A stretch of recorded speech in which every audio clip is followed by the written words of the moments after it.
Ang susunod na programa ay rated PG. Ito ay nangangailangan ng patnubay at gabay ng magulang para sa mga batang manunood. Ang buong akala ni Hazel, mahahawakan na niya sa leeg si Jessica dahil takot ito na malantad ang sikreto nila kay Manuel. Hindi niya akalain na magkikita sila muli ni Joel.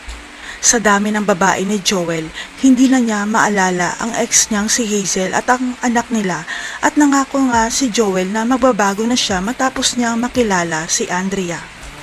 Si Joel ang magiging dahilan kaya magbabago ang paningin ni Andrea sa mga lalaki at si Andrea rin ang magiging rason para tigilan na ni Joel na paglaruan ang mga babae.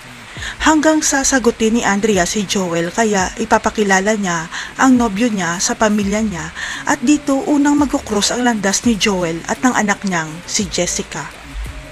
Kahit magkarelasyon na si Joel at Andrea, hindi ipinagtapat ni Joel sa girlfriend niya na may naanakan siyang babae sa ibang bansa dahil takot siyang hiwalayan ni Andrea.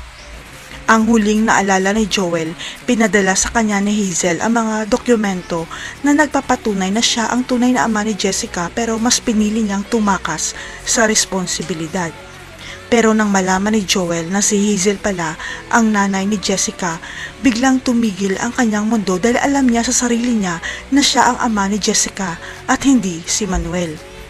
Kaya para makabawi man lang si Joel sa anak niyang si Jessica, matapang niyang hinarap si Manuel at sinabi nitong ako pala ang tunay na ama ni Jessica at niloko ka lang ni Hazel.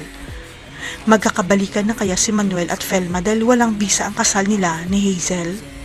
Matanggap naman kaya ni Andrea si Jessica bilang stepdaughter niya soon? Abangan. I'm the one who's always sorry. The conclusion.